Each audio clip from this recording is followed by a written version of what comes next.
I never understood how love could feel like home one day and like a storm the next. When we first started, everything was so easy, so effortless.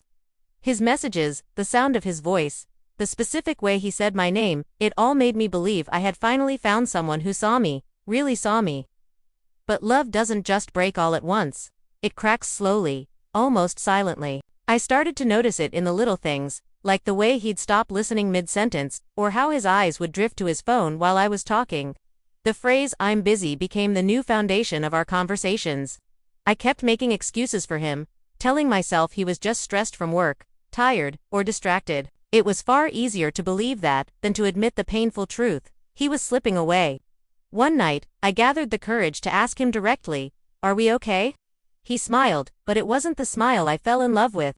It was the kind of smile people wear when they're already halfway out the door. And instead of giving me answers, he gave me silence. Silence so loud and heavy, it hurt more than any argument ever could. Still, I held on. I kept loving him, even as his love for me began to fade like a distant memory he no longer cared to remember. I thought if I just tried harder, talked softer, and forgave quicker, I could fix us. I truly believed that love could be repaired with enough patience, but patience is a two-way street. It only works when both people are holding on to the same thread. And somewhere along the way, he let go. The messages got shorter. The calls grew colder.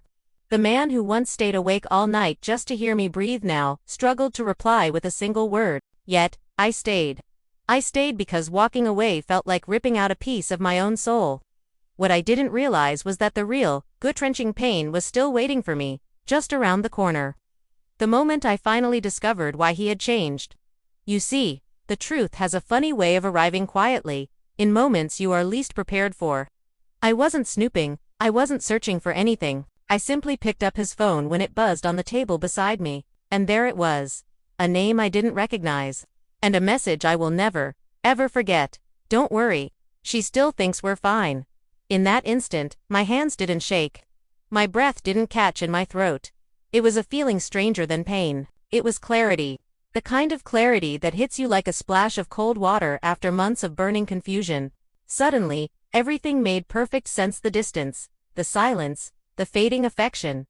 He wasn't losing love. He was just giving it to someone else. When he walked back into the room, I didn't scream. I didn't cry. I just looked at him really. Looked at him and finally realized how long I had been loving a man who had stopped loving me long before I ever knew. He tried to explain, to twist the story, to apologize in the same breath he used to justify his actions. But betrayal has a sound, a feeling, a certain weight.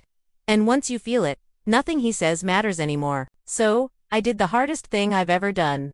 I stood up, picked up my heart from where it had fallen on the floor, and walked away without asking why, or how long.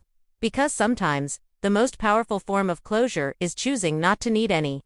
And now, when people ask me if I'm healing, I tell them the truth. Yes, but healing doesn't mean forgetting him. It means remembering myself again. It means rediscovering the version of me that deserved a love that didn't hurt. And that's the thing about relationship pain. It breaks you, yes, but it also shows you who you were always meant to become when you finally stop breaking for someone else. It carves out a space inside you for something better, something real.